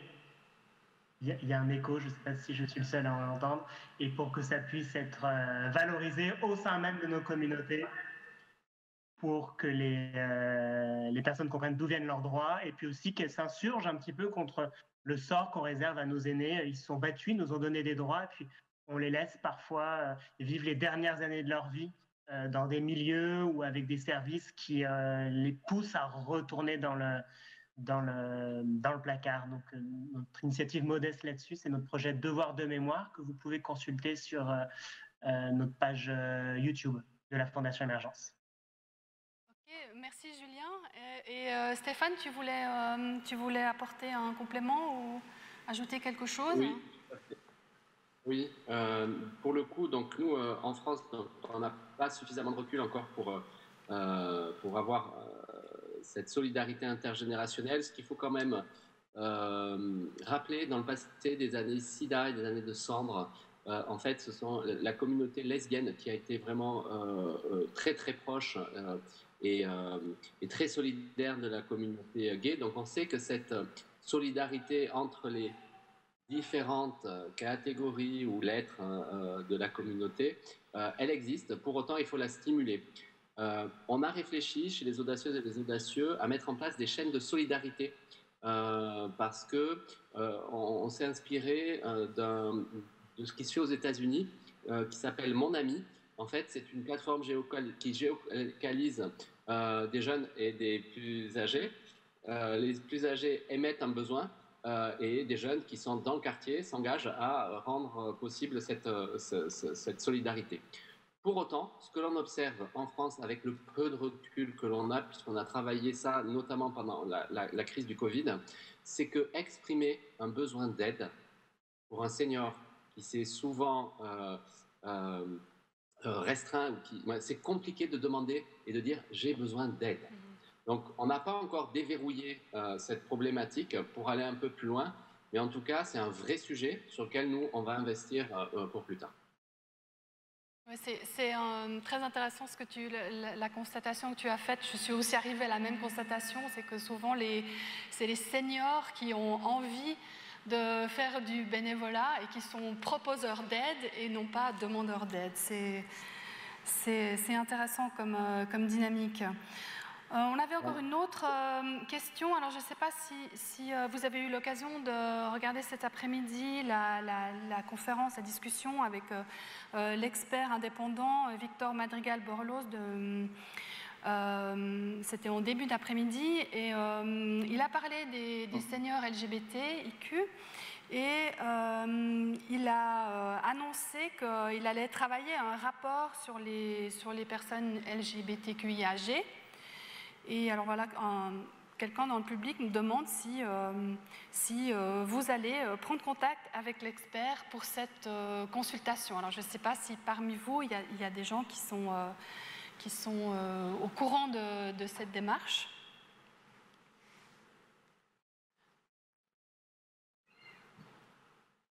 Non, apparemment pas. Je pense que c'est à creuser. Je vais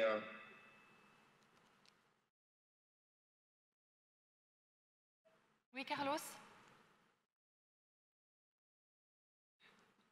Écoute, Geneviève, ce que j'allais dire, c'est que le rapport a été présenté cet après-midi.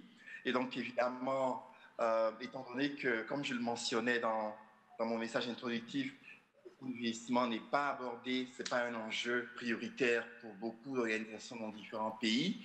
Et que dans d'autres pays, surtout dans les pays occidentaux, où cet enjeu est abordé, qu'il y a même de la recherche qui est faite là-dessus. Donc, je crois que c'est ce rapport-là que l'expert indépendant Victor Madrigal a inclus dans son rapport. Et donc, c'est évident qu'il y a beaucoup de gens qui en prennent connaissance maintenant.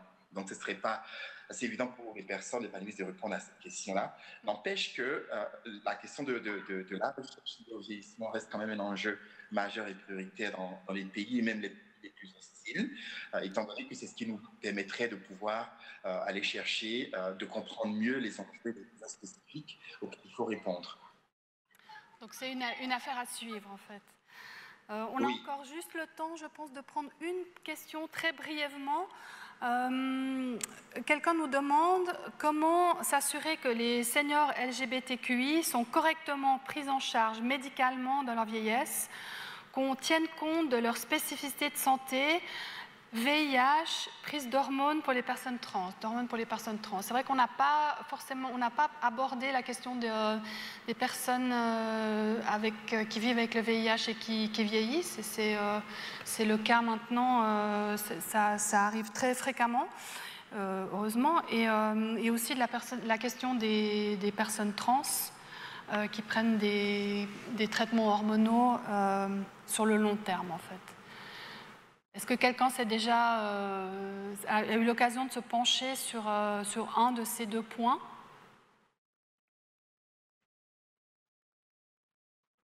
Si je peux prendre la parole.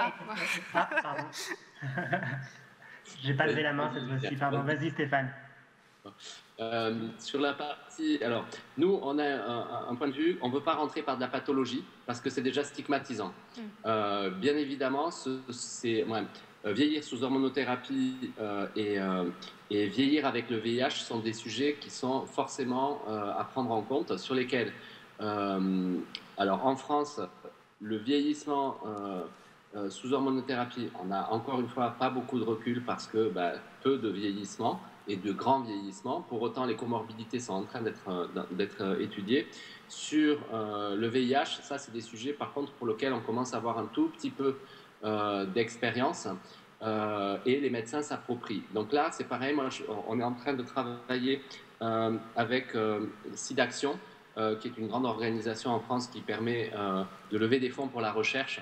Et le sujet du vieillissement est un vrai sujet et pour lesquels nous, on va... alors, on profite, j'aime pas trop dire ça, mais de ce public-là pour aller chercher des fonds pour pouvoir flécher des appartements et du travail, des heures de travailleurs sociaux pour pouvoir financer ces approches-là et du coup cette prise en charge véritablement spécifique. Okay, merci Stéphane. Julien, est-ce que tu voulais ajouter quelque chose brièvement? Juste très brièvement, c'est des réalités spécifiques qu'on aborde aussi dans nos outils et nos formations. On essaie d'avoir une approche la plus globale possible parce qu'on reste sur un sujet niche quelque part, donc aller dans la spécificité des spécificités, des fois ça nous empêche d'intervenir, mais pour ce qui est des réalités des personnes trans, elles sont bien mises en avant dans nos formations et nos outils de sensibilisation là, que vous pouvez trouver sur notre site internet par exemple. Merci. Moi, je vous encourage à aller voir ces infos sur le site de la Fondation Émergence et des autres participants à cette table ronde. On arrive à la fin de cette table ronde. J'aimerais remercier chaleureusement nos panélistes, Julien Rougerie, Hamdi Khalifa, Carlos Dibuo et Stéphane Sauvé de leur participation. Merci aussi au public pour vos interventions, vos commentaires et vos questions. Je suis sûre que nous aurons l'occasion de poursuivre cette conversation en d'autres temps et en d'autres lieux et peut-être même ensemble dans une même pièce. Et puis qu'on aura aussi l'occasion de travailler ensemble pour améliorer la qualité de vie des personnes âgées LGBT. Cette table ronde est terminée, mais restez connectés parce qu'elle est suivie par la cérémonie de clôture de cette conférence. Merci.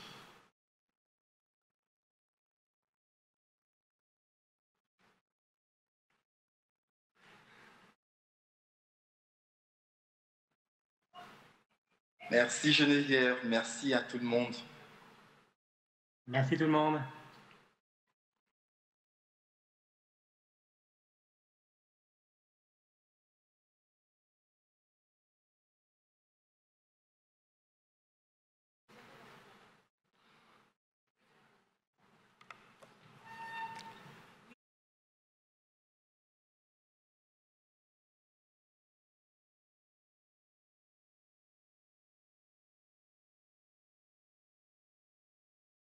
Ok.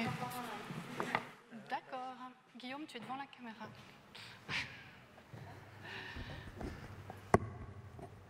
Alors bonsoir, on enchaîne. Et je vais appeler sur scène Stéphanie Palancan, la coordinatrice de cet événement, et puis Michael Arnaud, directeur des Gide, à qui je vais donner ma place en fait.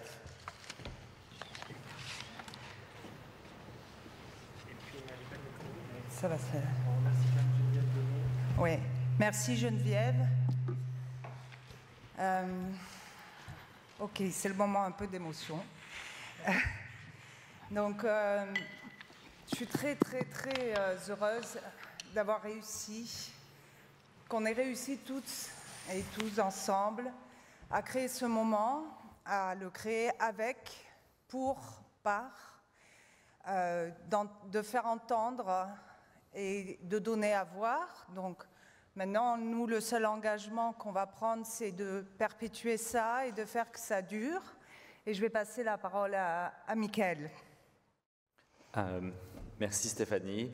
Alors Stéphanie parle beaucoup mieux que moi, mais je ressens beaucoup d'émotions, mais beaucoup de fierté aussi, parce que on a commencé à travailler sur ce projet, enfin certaines personnes ont commencé à travailler sur ce projet voilà 2 ans, et de voir ce projet enfin se concrétiser, c'est quelque chose de merveilleux, surtout considérant les circonstances de toute l'année. Donc, voir que ça s'est enfin passé et avec succès. Vraiment, j'ai suivi avec attention tous les travaux ces 3 derniers jours. J'étais vraiment très impressionné de la qualité des discussions et puis touché aussi par beaucoup de témoignages et de situations qui ont été rapportées par des activistes, par des chercheurs, des chercheuses, des militants et des militantes. Donc, je vous remercie du fond du cœur pour avoir passé du temps avec nous ces 3 derniers jours. Et puis, je voulais aussi remercier d'abord Stéphanie, notre coordonnatrice, qui a vraiment fait un travail merveilleux pour ça, mais aussi nos collègues qui ne sont malheureusement pas avec nous aujourd'hui. Alors, Mariam, merci beaucoup. Bruno, merci pour ton travail. Erika, et puis aussi nos autres collègues d'Égide, sans le soutien de qui nous n'aurions pas réussi non plus.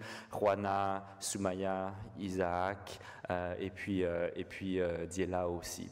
Et puis, je voulais aussi remercier la ville de Genève. Guillaume est là. Merci beaucoup pour votre soutien. Le Centre Maurice Chalumeau, Aïcha, Ferdinando. Et puis, nos merveilleuses interprètes, Corinne et Christine, qui nous ont suivis comme elles ont pu pendant ces 3 derniers jours, avec certaines personnes qui parlaient très, très vite. Mais vraiment, on a passé énormément de bon temps ensemble. Merci aussi à la technique, Robbie, Mathias, Brian, Hélène, Thierry. J'espère que je n'oublie personne. Donc encore une fois, merci. Et comme l'a dit Stéphanie, on a appris beaucoup de choses. Égide a appris beaucoup de choses. Et c'est juste le début du processus pour nous tous et toutes. Donc on va retirer de tous ces apprentissages-là, on espère, une nouvelle vision pour Égide. Donc je vous remercie beaucoup.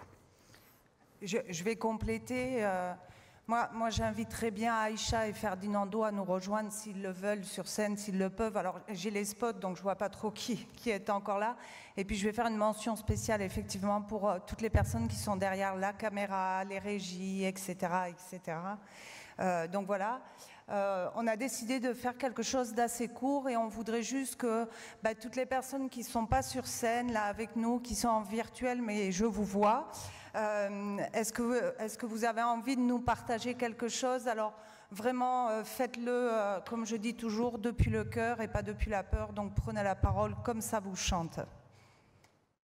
Et merci au CA d'Égide, bien évidemment. Alors Esther, tu es là? Esther Léa, on y va? Allez. Merci beaucoup Stéphanie. Félicitations vraiment à toute l'équipe d'Égide. Je suis très émue pour cette première conférence. Merci beaucoup Laurent, qui est le président comité programmation, qui a énormément travaillé au nom du conseil d'administration pour organiser cette belle conférence. Je remercie également tout le conseil d'administration. On continue demain avec l'Assemblée générale des membres et l'élection pour un nouveau conseil d'administration. On voit depuis le 30 juin l'importance d'avoir une conférence internationale francophone pour notre communauté, surtout pendant et après la Covid et cette période vraiment très dure que tout le monde a passée. Donc, félicitations à tout le monde, très belle conférence. Et puis, on se reverra à la prochaine conférence l'année prochaine. Merci. Merci beaucoup Léa. À la prochaine ou au prochain de prendre la parole. Laurent, Myria, Mariam, Bruno. Je peux y aller s'il n'y a pas d'autres bénévoles. Alors, à mon tour de vous féliciter, je pense qu'on a vraiment eu une excellente occasion de discuter des enjeux auxquels font face les communautés LGBTQI dans l'espace francophone. C'était des discussions vraiment importantes qui doivent évidemment pas s'arrêter avec la clôture de cette conférence et j'aimerais encourager fortement tout le monde à les poursuivre dans les mois à venir, de continuer à travailler ensemble, à partager, à échanger nos idées, nos points de vue, nos stratégies afin de mieux nous coordonner et collaborer en tant que réseau. Je retiens surtout deux choses des échanges auxquels j'ai eu le privilège d'assister. Premièrement, qu'il y a bien davantage de questions que de réponses. Et deuxièmement, que j'ai l'impression que collectivement, nous avons une idée très claire des repères qui devront guider ou continuer à guider la lutte. Ce sont la diversité des voix, la transparence, l'affirmation de soi, l'inclusivité et beaucoup la solidarité, la mobilisation collective et la collaboration. Alors, j'espère qu'on va toutes et tous nous laisser inspirer par ces principes à tous les jours, que nous soyons membres des communautés LGBTQI ou alliés de leur lutte. Alors, merci beaucoup. J'étais extrêmement fière d'avoir eu l'honneur de co-présider le comité consultatif avec ma collègue Lorena Pareni. C'était vraiment un honneur, une expérience pleine d'humilité. Et j'aimerais chaleureusement féliciter et remercier toutes les personnes qui ont vraiment travaillé d'arrache-pied pour organiser cette conférence. Merci beaucoup. Merci, Myria. Je vais y aller. Bonsoir, bonjour tout le monde. Quel sentiment, quelle émotion après 2 ans de travail avec nos co-organisateurs, l'Université de Genève et le Centre Maurice Chalumeau et la Ville de Genève. C'est vraiment, comme le mentionnait Léa, avec beaucoup d'émotion que je prends quelques secondes, 1 minute aujourd'hui. Donc, ça n'a pas été toujours facile la dernière année. Avec la COVID-19, on a dû faire un 180 en très peu de temps. Mais on y est arrivé, puis c'est avec un grand sentiment de fierté et du devoir accompli. C'est près de 40 personnes intervenantes, activistes universitaires, experts dans leur domaine qui ont participé à la conférence. C'est incroyable. Merci beaucoup, Mirja, et au comité consultatif d'ailleurs pour ton implication, votre implication pour identifier les personnes, bâtir la programmation avec le secrétariat des GID. Merci infiniment. Et je remercie évidemment toutes les personnes qui ont participé à la programmation. En début de conférence, M. Rigoli nous présentait M. Maurice Chalumeau. Et j'espère que cette conférence a répondu aux dernières volontés de M. Chalumeau, qui souhaitait faire progresser notre monde vers plus de connaissances, plus de liberté, plus d'égalité envers nos communautés. Moi, ce que je retiens, c'est 4 grands points, 4 grandes conclusions. Le besoin aujourd'hui, plus que jamais, pour les militantes et les militants francophones de disposer d'espaces sécuritaires de rencontres et de concertation en langue française. L'importance pour notre alliance de poursuivre une approche résolument féministe, intersectionnelle et décoloniale, afin de se concentrer sur les besoins et les enjeux des groupes plus marginalisés au sein de nos communautés.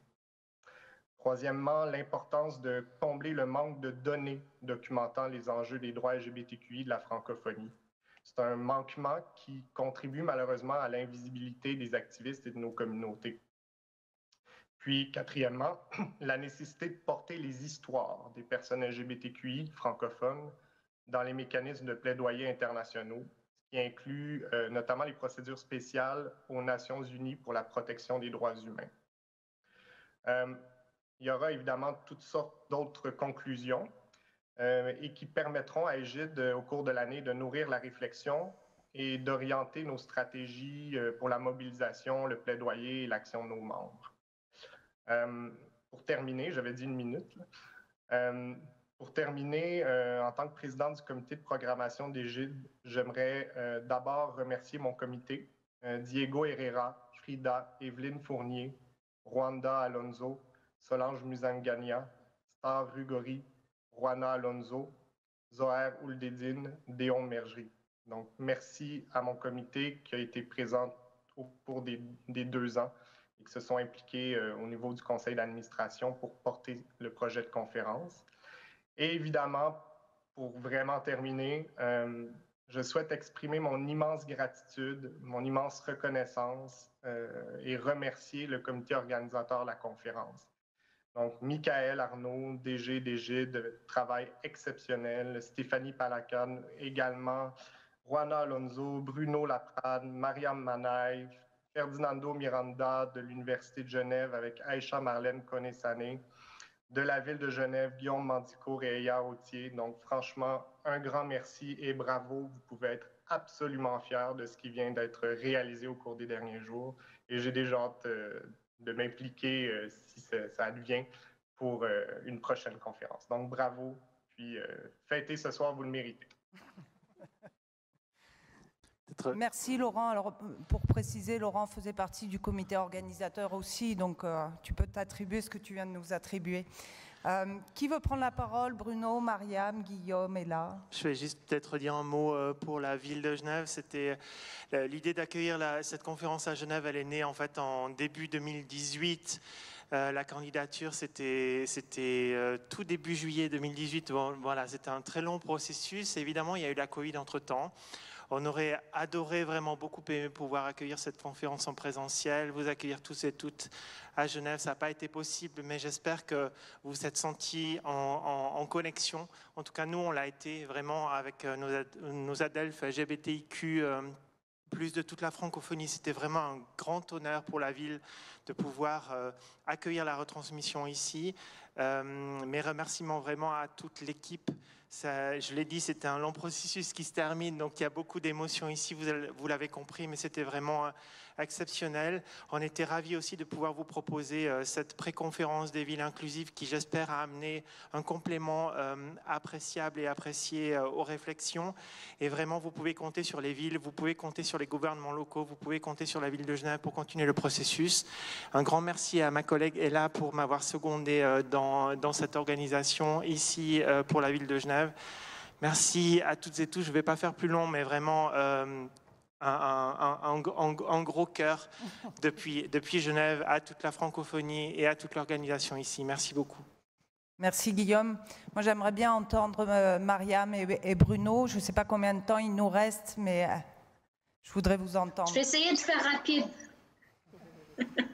Ce que j'aimerais dire en gros, c'est que je me sens émue vraiment. Puis je suis très fière et honorée d'avoir contribué de ma place à la réussite de cet événement. Je crois bien que la conférence est vraiment la preuve de la raison d'être derrière la création d'Égide, créer vraiment un espace commun, sécuritaire, de dialogue, de partage, de connaissances et d'expertise. Mes grands remerciements vont à toutes les personnes qui ont contribué à la réussite de l'événement, de Genève à Montréal, l'Université de Genève, le Centre Maurice Chalumeau, la ville de Genève. Merci également à toutes les personnes qui ont intervenu lors des 3 journées de la conférence ainsi que la journée de la pré-conférence. Vous nous avez enrichis vraiment et illuminé ces 4 journées. Mes grands remerciements également vont à toutes les personnes qui nous ont suivis des 4 coins du monde. On est loin physiquement, mais vous êtes vraiment toujours dans le cœur. Notre travail commun, ça continue. Et on vous remercie du fond du cœur pour tout le travail que vous faites sur le terrain. Donc, de ma part, grand bravo à tout le monde et merci encore une fois. Allez, Bruno. Merci, Mariam.